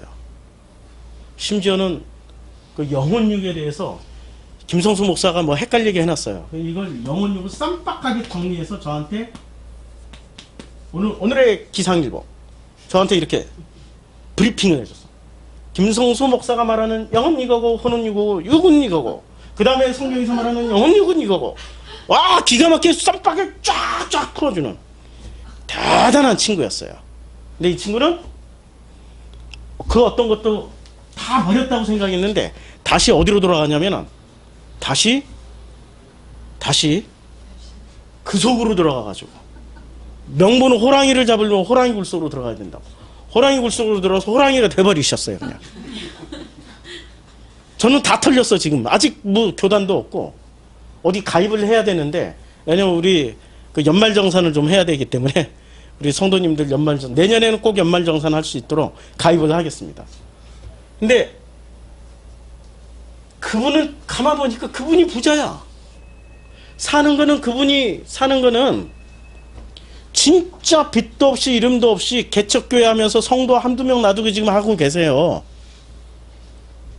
그런데 뭘 챙겨갔어요? 옛날에 다 하나님이 잘라주셨던 걸 도로 다 챙겨가지고 지방에 서게 하고 계세요. 다 챙겨갔어. 도로 다 챙겼어. 이분이 부자야. 나는 오히려 우리 지방에서 총회에서 손가락질하고 어떻게든 이 짓밟으려고 하시는, 열심을 내시는 이런 그 타겟이 돼 있어요. 누가 부자죠? 누가 가난하죠? 챙겨가는 사람들이. 우리는 꼭 돈이 많아서 부자라고 생각하는데 지금 성경에 지금 야고보서 2장 1절 2절 설명하고 있는 거예요. 누가 부자죠? 다 챙겨가. 아무것도 잃어본 적이 없는 사람이야. 남편도 챙겨, 아내도 챙겨, 가족도 챙기는 거 좋지. 아무것도 내 마음에서 잘라져 본 적이 없는 거야. 잘라져 본 적이 없어요. 언제나 내 아내를 소개할 때는 나의 가장 아름다운 아내, 내 남편을 소개할 때는 언제나 우아하고 훌륭하신 멋진 내 남편. 잘라져 본 적이 없다니까. 그 어떤 것도 잘려져 본 적도, 스스로 자른 적도 없어요. 아무것도 안 잘라. 계속 덕지 붙이고 가는 거예요. 하나님은 갈아엎으라고 그랬지 덕지 붙이라고. 옷이 한 벌이 있으면은 이게 옷이에요. 모가지가 있고. 자, 여기서 지금 야고보에서 나오는 개념이에요. 아름다운 옷과 더러운 옷이 있는데 어떤 게 더러운 옷일까요? 그냥 이 통짜가 아름다운 옷이에요. 근데 여기다가 야 자식 하나 붙여놓고, 자식 명목은 이거야. 훌륭한 기독교인이 되게 해주세요. 내 남편도 교회 나가게 해주세요. 어디 이게 남편 자식 얘기예요? 이 직분을 감당하게 해주시옵소서. 아버지, 저에게 물질을 허락하여 주셔서 교회 하나 세우게 해주시옵소서. 하다 보니까 이게 이 색깔만 하면 안 돼. 빨간색도 붙이고 파란색도 붙이고 막 원래 원판하고 어떻게 돼 있어요? 원판하고 많이 달라져 있는데 사람들 보기에는 이 컬러풀하니까 뭐가 멋있어 보여요? 원판보다 이게 훨씬 멋있어 보여요. 부자의 자색옷, 이게 자색옷이라니까요. 이게 부자의 자색옷이에요. 이것을 성경에서는 더러운 옷이라고 그래요. 지금 야고보에서는 더러운 옷이라고. 자, 이제 피스티스 설명하다 여기까지 왔는데, 자, 그러면 바울이 이야기하는 피스티스를 한번 봅시다. 바울이 이런 얘기를 해요. 로마서 3장 22절. 곧 예수 그리스도를 믿음으로 말미암아. 누가 믿어요? 내가 믿는 거야. 근데 아까 마가복음에서 믿음을 설명할 때는 내가 믿는 거에 우리 안에 있는 거예요. 우리 안에 있는 거니까 복음서의 이 피스티스는 우리 안에 있는 믿음을 누가 인정을 해줘요? 아버지가 인정해주고 아버지가 믿어줘 버려요. 그러면 이 산이 들어 저 산으로 간다니까. 내가 할 수 있는 일이 아니에요. 누가 하시겠다는 얘기예요?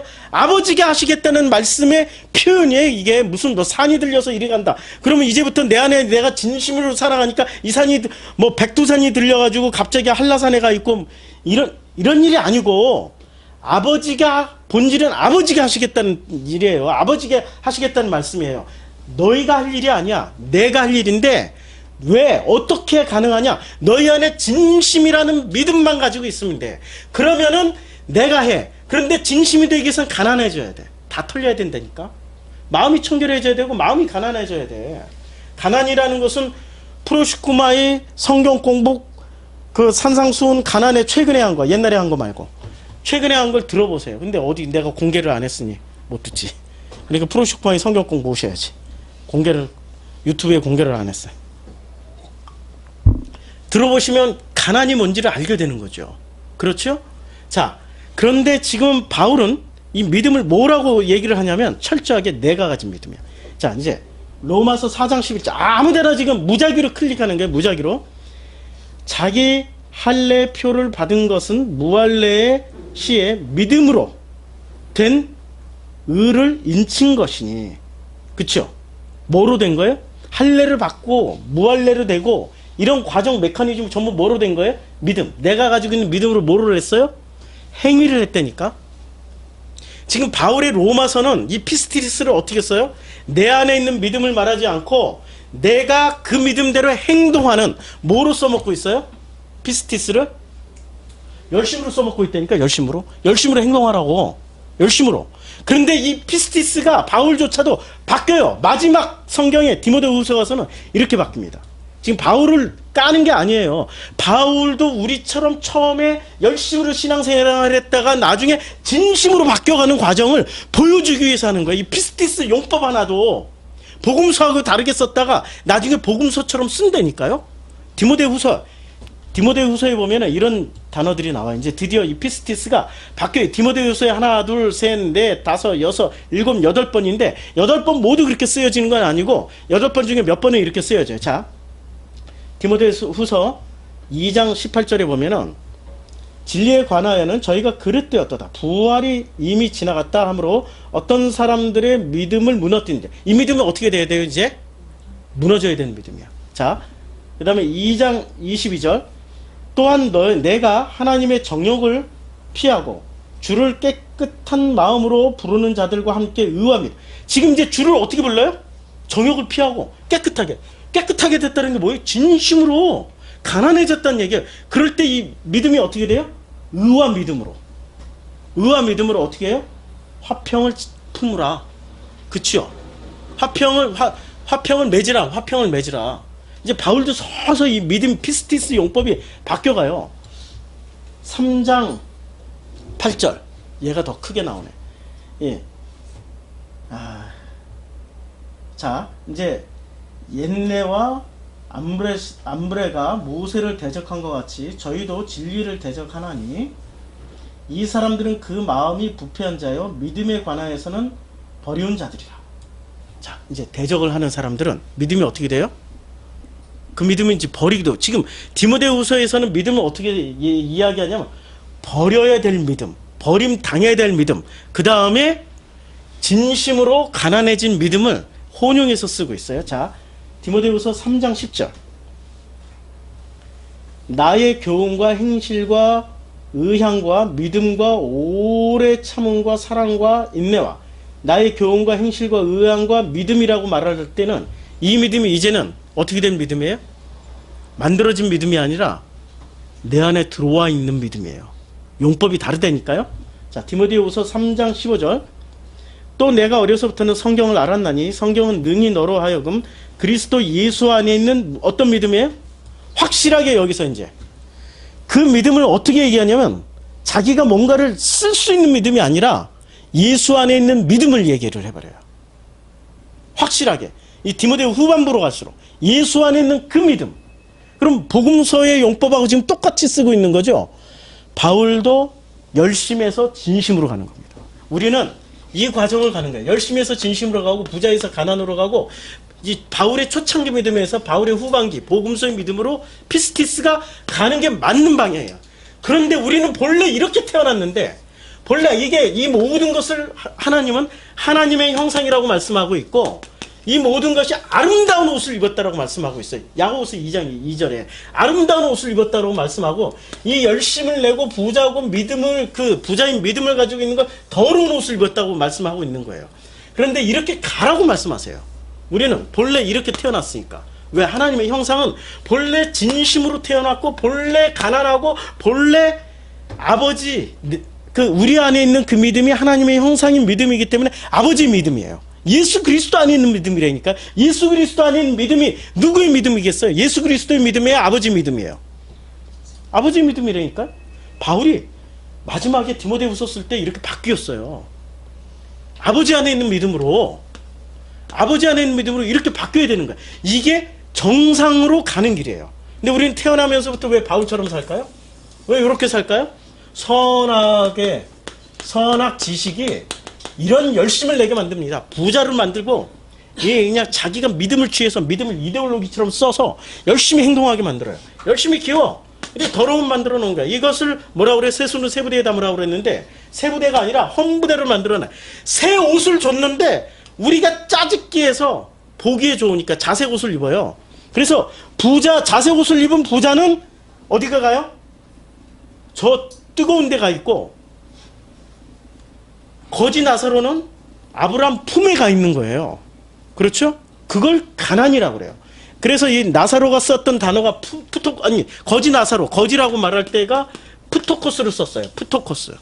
그러면 이 푸토코스는 가난이란 말인단 말이에요. 가난이란. 그러면 마태복음 5장 3절에서 가난이라고 말할 때는 이게 가난이 그냥 물질적 가난인가? 정신적 가난인가? 아니라니까. 정신적 가난이 되면은 뭐가 돼요? 뭐가 돼요? 그냥 영혼이 너무 맑아가지고 저기 저 수용소에 가 있어야 돼. 그런 얘기가 아니고 그건 진짜 마음이 가난해야 되는 거야. 마음이. 내 마음에 챙겨놨던 모든 것이 다 털려야 되는 거예요. 그 털어내시는 분이 누구세요? 야고보서 1장을 통해서 시험을 통해서 다 털어내. 그래서 인내를 가지라고. 시험을 당할 때는 인내하라고. 참으라고.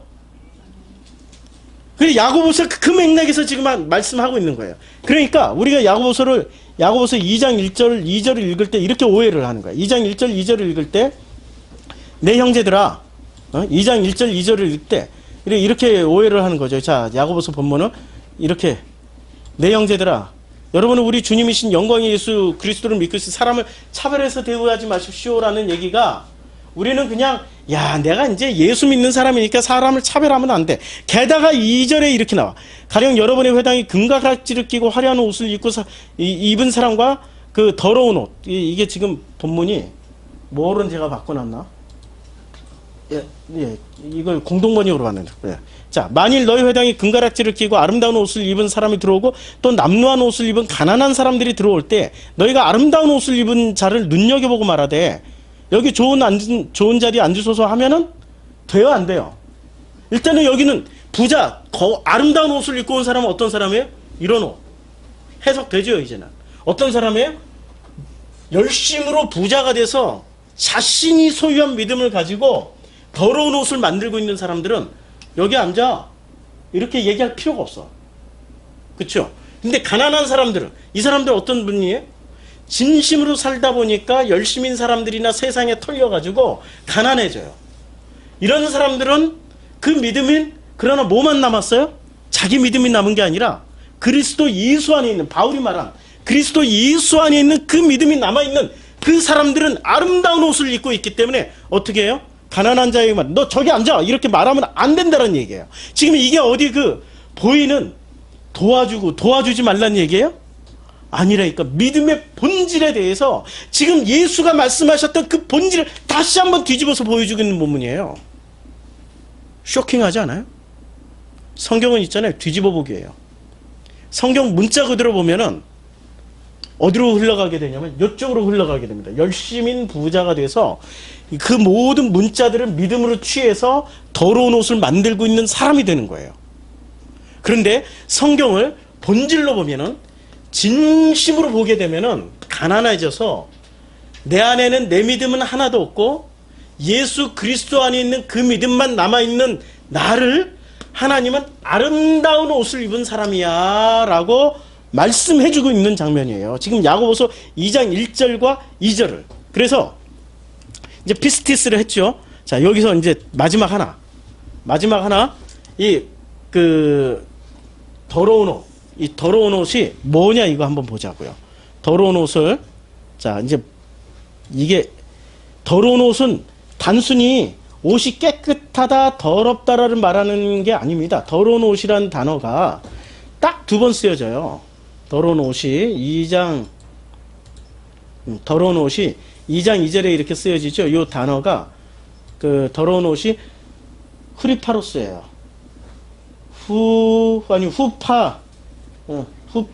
후파로스. 이게 휘파로스인데 이게 더러운 옷이에요. 이 더러운 옷이 어디에 쓰여졌냐면 딱 두 번 쓰여졌어요. 이거는 바울이 쓰질 않았어요. 누가 썼어요? 계시록에 쓰여졌어요. 계시록 22장 11절에 이렇게 쓰여졌는데 이렇게 되어 있습니다. 계시록에는 이게 불의를 행하는 자는 그대로 불의하고, 더러운 자는 그대로 더럽고, 의로운 자는 그대로 의를 행하고, 거룩한 자는 그대로 거룩하게 되니라 할 때 이게 휘파로스가 쓰여졌는데, 요게 더러운, 여기 똑같이 쓰여졌죠? 더러운, 더럽고 더럽다라고 얘기할 때, 그러면은 계시록 22장 11절이 무엇을 말하는 전후 맥락인지 한번 볼까요? 계시록 지금 2장 11절이었죠? 아니지. 제가 지금 몇 장 이렇게 까마귀고 22장 11절이네. 22장 11절. 주여, 이걸 어떻게 하겠습니까? 자, 여기. 자, 이제 22장 10절부터 쭉 읽어볼게요. 또 내가 말해야 돼. 이 두루마리의 예언의 말씀을 임봉하지 말라. 때가 가까우니라. 그러면 불의를 행하는 자는 불의를 그대로 행한다. 이게 불의와 더러운 일에 해당되는 내용일까요? 아니죠. 이게 지금 불의와 더러운 일을 행하는 게 아니라 지금 이게 경건에 관한 이야기예요. 경건. 하나님 편에 서 있냐? 아니면 상대편 하나님의 반대편에 서 있냐? 이거 얘기하는 장면이에요. 이 요한계시록 22장은. 그래서 요한계시록 22장 보라 내가 속히 오리니 7절에 이 두루마리의 예언을 말씀을 지키는 자는 복이 있도다. 그러면 이것들을 보고 들은 나는 나 요한이 내가 듣고 볼 때 이 일에 내가 보이던 천사의 발 앞에 경배하고 엎드렸더니 그가 내게 말하기를 나는 너와 내 형제의 선지자들과 또 이 두루마리의 말을 지키는 자들과 함께 된 종이니 말을 지키라고. 그럼 누가 지키는 자예요? 지키는 사람은 아름다운 옷을 입고 있고 안 지키는 사람은 지금 더러운 옷을 입고 있다는 얘기예요. 그렇죠? 더러운 옷. 이 야고보에 의하면은, 그러면 지키는 사람은 깨끗한 옷을 입고 아름다운 옷을 입고 안 지키는 사람은 어떻게 되어 있습니까? 안 지키는 사람은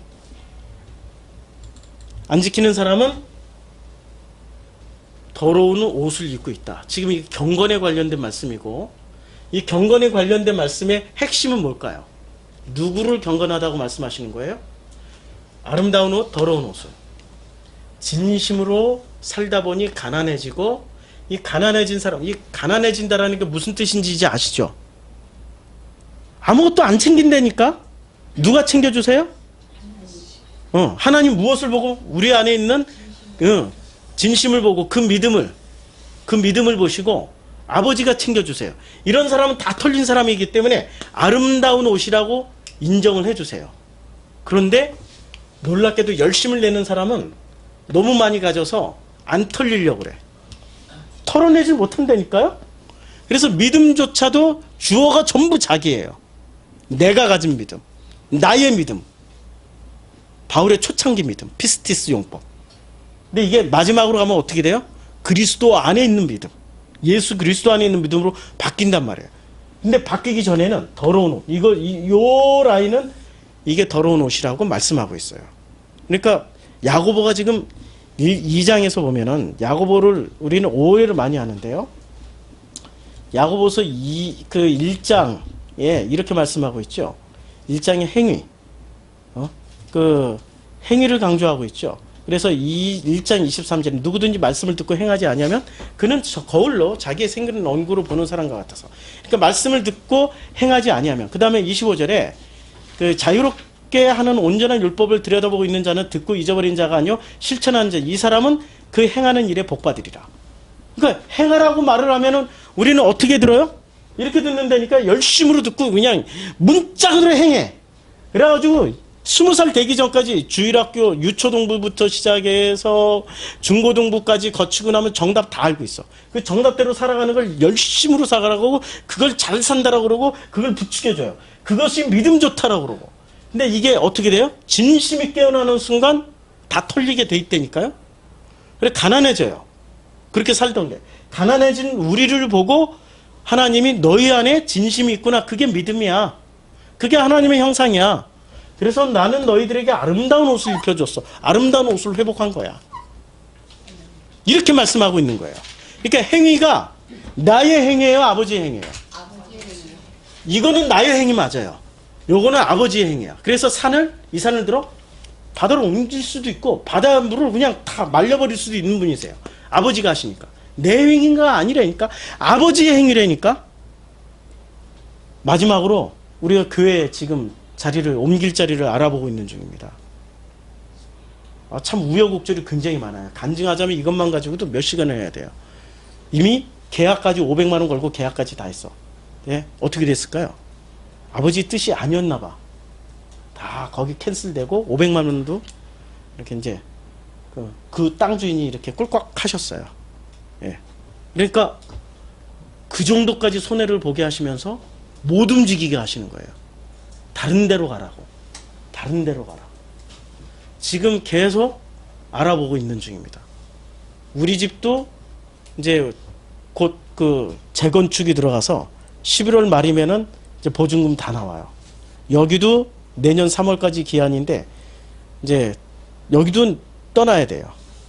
어디든 지금 옮겨야 될 상황에 우리는 열심으로 지금 알아보고 열심으로 뭔가를 챙겨나가고 열심으로 하는 게 아니라 우리는 희한해 지금.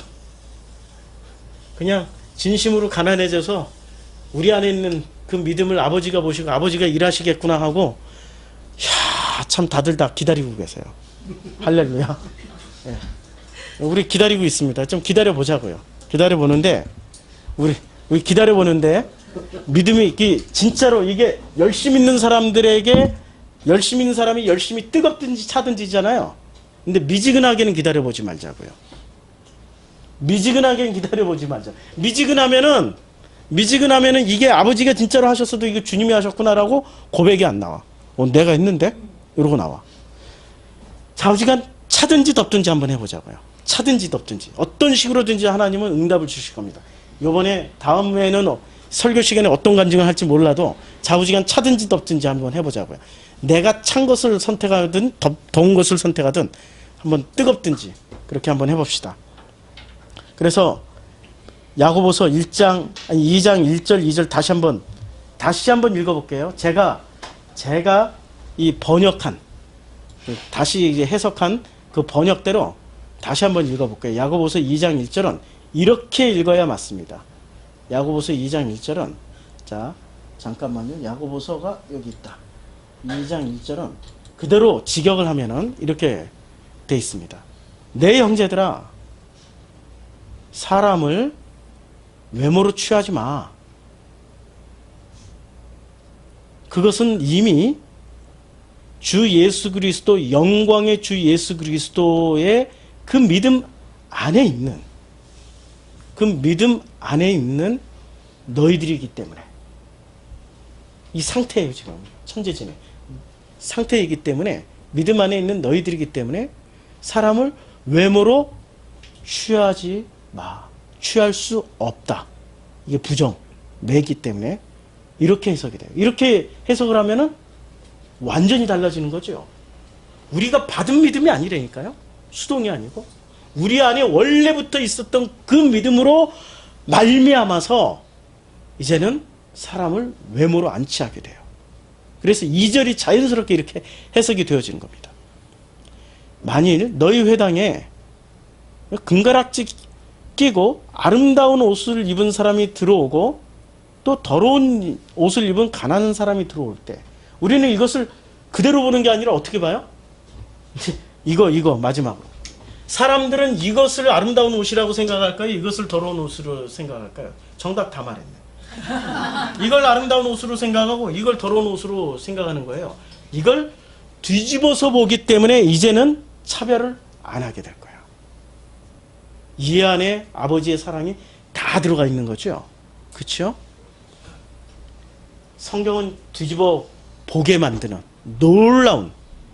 놀라운 하나님의 말씀이십니다. 표면적으로 보면 걸려 넘어집니다. 이제 우리 안에 있는 이 아름다운 옷들을 보시기 바랍니다. 진심으로 사랑하는 사람들은 우리가 입고 있는 아름다운 옷을 서로가 서로의 옷을 보게 될 겁니다. 기도하겠습니다. 아버지 하나님, 참 놀랍게도 우리 주변에 이렇게 진심도 없이 지식으로 열심을 내는 사람들을 또 보게 해주셔서 감사드립니다. 그 사람들이 몰래 숨어 들어온 자들이고 그 사람들이 자기를 드러냄으로 말미암아서 높아지려고 하는 자들이고 자기가 입고 있는 더러운 옷을 아름다운 옷이라 착각하고 그 옷을 다른 믿는 사람들에게도 입혀주려고 가진 내를 쓰고 있는 참으로 불쌍한 자들입니다. 복음은 삶을 살아가는 것, 살아내는 가운데 아버지의 그 깊은 만남을 끊임없이 체험하는 게 복음입니다. 지식 몇 개 알았다고 그걸 덕지덕지 자기 옷에 붙였다고 자기 옷에 붙였던 것을 상대방의 옷에게 덕지덕지 붙여주는 것을 그것을 전도라고 생각하고 있고 그걸 진심으로 사랑하고 있다는 것을 깨뜨려 주시옵소서. 이제는 우리의 사랑은 거꾸로 마이너스 사랑, 없어지는 사랑, 소거되는 게 사랑입니다. 그게 진심입니다. 그런 삶을 살 때 오래 참고 견딜 수 있는 시험 당한다라고 말하지 말고 그저 아버지만을 바라면서